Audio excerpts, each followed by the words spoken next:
नमस्कार, मैं GRS news के लिए गिरीश चक्रवाल। आज का ब्लॉग मैं दो बिंदुओं पर केंद्रित रखूँगा कि भारतीय जनता पार्टी की अंदरूनी रणनीति को लेकर और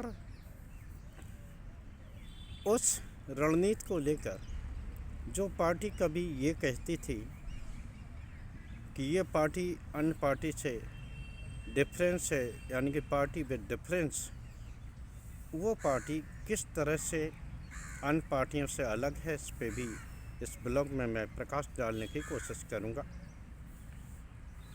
तमाम आलोचनाओं को सहने के बाद अब ऐसा लगता है कि भारतीय जनता पार्टी अपने नए राष्ट्रीय अध्यक्ष की ओर कदम बढ़ा रही है। पहली बार भारतीय जनता पार्टी के इतिहास में कार्यकारी अध्यक्ष का एक तरह से मनोनयन हुआ है। बिहार के 5 बार के विधायक नितिन नवीन, जो कि कायस्थ समुदाय से आते हैं, उनको दल का कार्यकारी राष्ट्रीय अध्यक्ष बनाया गया। आप सभी लोग जानते हैं कि जेपी नड्डा का कार्यकाल खत्म हुए कई सालों हो चुका, लेकिन विभिन्न चुनावी रण जीतने के लिए किस तरह से उनके कार्यकाल को निरंतर बढ़ाया जा रहा है, वो आप सभी लोगों ने देखा। भारतीय जनता पार्टी संविधान के अनुसार उन अपने राज्यों में भी अपने प्रदेश अध्यक्ष का चुनाव नहीं करा पाई, जिसमें कि खासकर उसी की सरकारें हैं। उत्तर प्रदेश में हाल ही में जो वित्त राज्य मंत्री पंकज चौधरी, जो कि लगातार 7 बार से महाराजगंज लोकसभा सीट से सांसद हैं, उन्हें उत्तर प्रदेश का नया प्रदेश अध्यक्ष बनाया गया है। और अब राष्ट्रीय अध्यक्ष चुनने की ओर भारतीय जनता पार्टी बढ़ रही है। मैंने ये बात इसलिए रखी कि भारतीय जनता पार्टी के संविधान के अनुसार कम से कम आधे राज्यों में उनके अध्यक्षों का प्रदेश इकाइयों का गठन होना चाहिए। और गुजरात सरीखी, उत्तर प्रदेश, मध्य प्रदेश सरीखी राज्यों में उन्होंने अपने नए प्रदेश अध्यक्षों को नहीं चुना था, जिसके कारण राष्ट्रीय अध्यक्ष का चुनाव निरंतर टलता जा रहा है। अब ये महसूस हो रहा है कि सरकार इस ओर आगे बढ़ रही है। खैर, और दूसरी ये बात कि जो भारतीय जनता पार्टी खुद को पार्टी विद डिफरेंस कहती थी, नीति एवं सिद्धांतों पर चलने वाली कहती थी, वो पार्टी किस तरह का आचरण कर रही है। आप सभी लोगों ने इस 11-12 साल के मोदी कार्यकाल को अच्छे से देख लिया होगा कि आखिर ये क्या है और किस तरह से इन्होंने अपने आचरण को अन्य दलों से अलग दिखाया है। आपने देखा होगा, जिस कांग्रेस मुक्त की कल्पना को लेकर ये पार्टी सत्ता में आई, उनके भ्रष्टाचार को मुद्दा बनाया, वो पार्टी खुद भी उन्हीं कांग्रेसी जिन्हें कि कभी वो भ्रष्ट बताती थी, चाहे वो नितल जिंदल हों, अशोक चौहान हों या अन्य वो नेता जिनको कि लेकर देश के प्रधानमंत्री, गृह मंत्री और भारतीय जनता पार्टी का पूरा इकोसिस्टम भ्रष्ट बताता था, वो उन्हीं भ्रष्टाचारियों को लेकर आज सत्ता में बैठा।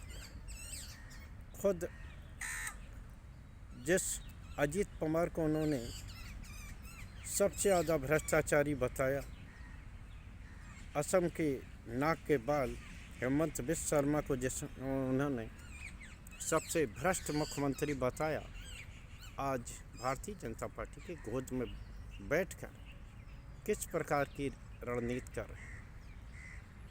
हमें ये लगता है कि इसके लिए हम सभी को भारतीय जनता पार्टी की मातृ संस्था राष्ट्रीय स्वयंसेवक संघ की उस उक्ति को ध्यान में रखना होगा, जो कि कल ही संघ प्रमुख मोहन भागवत ने कही कि अब लोगों को सत्य की नहीं शक्ति की आवश्यकता है, यानी कि लोग सत्य की नहीं बल्कि शक्ति की पूजा करें। और इस बात को नेता विपक्ष राहुल गांधी ने पकड़ा और उन्होंने इसका उल्लेख रामलीला मैदान में आयोजित वोट चोर गद्दी छोड़ की रैली में भी किया कि हम लोग सत्य को अपना प्रमुख अस्त्र मानते हैं, और दूसरी ओर राष्ट्रीय स्वयंसेवक संघ शक्ति यानी कि सत्ता को अपना मुख्य अस्त्र मानती है। निश्चित तौर पर और संभवतः उन्हीं सिद्धांतों पर जो कि राष्ट्रीय स्वयंसेवक संघ के संघ प्रमुख के मुंह से अचानक निकला, निश्चित तौर पर वही सब करती हुई भारतीय जनता पार्टी दिखाई दी। किस तरह सत्ता के लिए घालमेल करना, अन्य विपक्षी सरकारों को तोड़ना, उनके विधायक जनप्रतिनिधियों के सहारे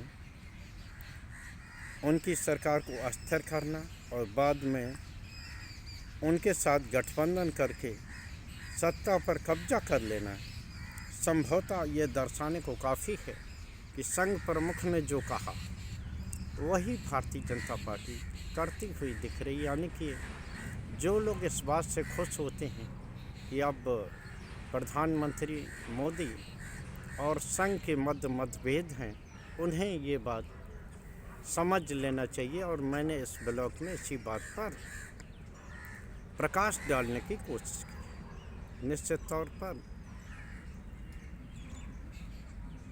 हर दल का एक सिद्धांत होता है और उन सिद्धांतों के आधार पर ही न सिर्फ कार्यकर्ता उससे जुड़ते हैं बल्कि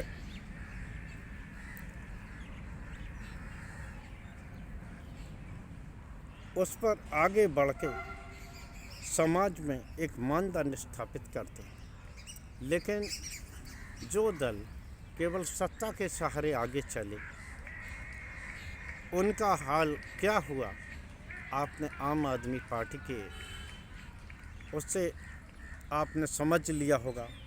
बीआरएस हो, चंद्रशेखर राव, उनके दल का क्या हाल हुआ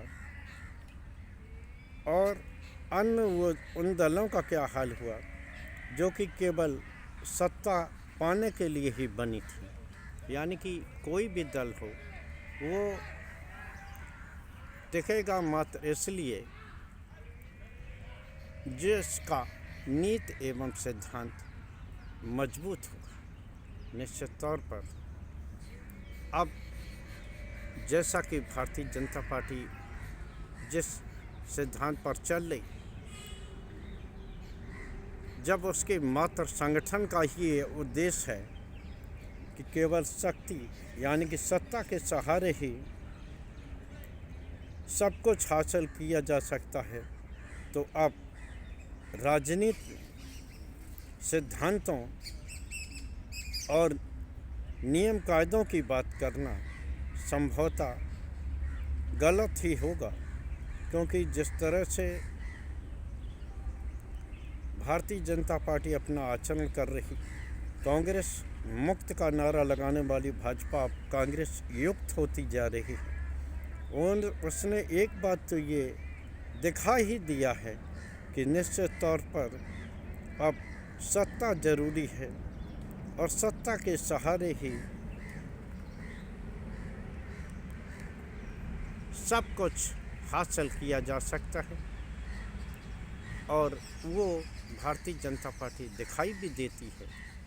जिस तरह से कांग्रेस ने कल वोट छोड़ गद्दी छोड़ कर नारा दे के भारतीय जनता पार्टी को आम जनता के समक्ष नंगा करने की कोशिश की, आरएसएस प्रमुख ने अपने नीति और सिद्धांतों को बता के ये दर्शा दिया है कि उन्हें सत्ता चाहिए और सत्ता के लिए कुछ भी करना गलत नहीं है। संभवतः इसी सिद्धांत पर देश के प्रधानमंत्री और भाजपा के स्टार प्रचारक मोदी जी चलते हुए दिखाई दे रहे हैं। आज के ब्लॉग में बस इतना ही। जय हिंद, जय भारत। कल फिर किसी नए मुद्दे पर आपके साथ जुड़ने की कोशिश करूँगा।